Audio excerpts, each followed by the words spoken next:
جو جناب designate chief justice قاضی فائز صاحب نے جو موقف اپنایا آج کورٹ میں،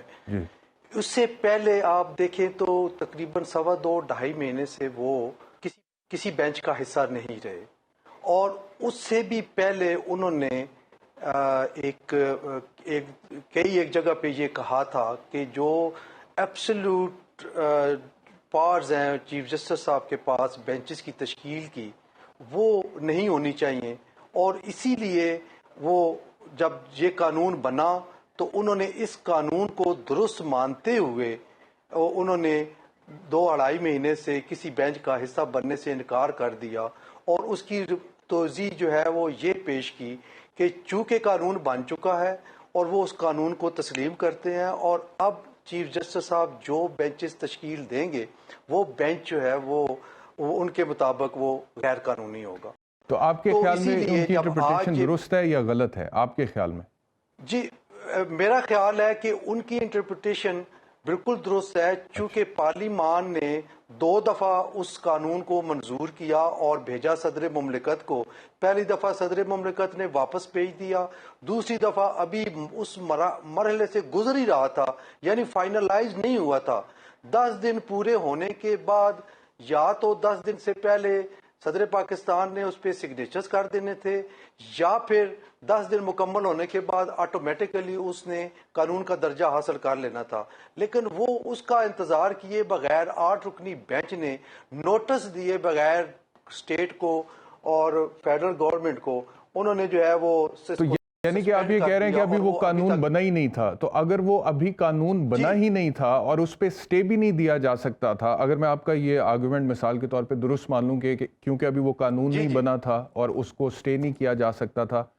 تو اگر یہ آرگومنٹ درست ہے تو پھر اس کا مطلب ہے وہ تو قانون بنا ہی نہیں تھا، تو پھر وہ تو قانون ہے ہی نہیں، اور اگر وہ قانون نہیں ہے تو پھر پچھلا ہی قانون ہے، اور پچھلے قانون کے تحت چیف جسٹس آف پاکستان جو ہیں وہ ان کا سول پریروگیٹو ہے کہ وہ آرٹیکل 184(3) کے حوالے سے بینچز کو کانسٹیٹیوٹ کر سکتے ہیں، تو اس میں کیسے کہا جا سکتا ہے پھر کہ یہ بینچ درست بینچ نہیں ہے یا اس بینچ کو میں بینچ تصور نہیں کر سکتا؟ کیونکہ وہ جو قانون جو آپ کہہ رہے ہیں اگر وہ سٹے نہیں ہو سکتا تھا کیونکہ وہ بنا نہیں تھا تو وہ تو قانون بنا ہی نہیں۔ آپ تو خود کہہ رہے ہیں کہ وہ قانون ہی نہیں بنا تھا ابھی، تو جب بنا نہیں تو پچھلا قانون تو ان فیلڈ انٹیکٹ ہی تھا نا سر؟ تھوڑا سا میں آپ سے ڈیفر کروں گا بیرسٹر صاحب، جی اس کا وہ باقاعدہ نوٹیفائی ہو چکا ہے اور قانون بن چکا ہے، یہ ذرا تھوڑا سا آپ ذہن میں رکھیں کہ حکومت پاکستان نے گزٹ نوٹیفیکیشن اس کا جاری کر دیا ہے۔ ٹھیک ہے سر، اب پھر دوسرا سوال یہ ہے کہ اگر مثال کے طور پہ یہ آرگومنٹ مان لیں آپ کا کہ وہ قانون بن چکا ہے، تو پھر سوال یہ ہے کہ کوئی بھی قانون جو پارلیمنٹ بناتی ہے اس کی وائریز جوڈیشل ریویو میں سپریم کورٹ میں کیا چیلنج نہیں ہو سکتی؟ کیا وہ سٹے نہیں ہو سکتا؟ کیا وہ ریپیل نہیں ہو سکتا؟ کیا ماضی میں اس کی مثالیں نہیں ملتی ہیں؟ جی چیلنج ہو سکتا ہے، اگر کانسٹیٹیوشن کے بیسک سٹرکچر کے خلاف کوئی قانون سازی ہو تو پھر ہو سکتا ہے۔ اور آپ کے خیال میں یہ نہیں ہے؟ 184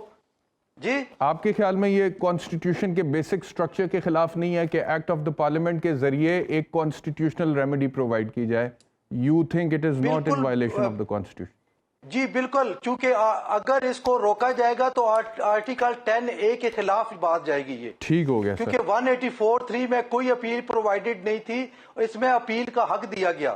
اس میں ریویو میں مرضی کا کونسل مقرر کرنے کا حق دیا گیا، اس میں فکسیشن آف کیسز ارجنٹ نوعیت کے، اس میں انہوں نے یہ رائٹ دیا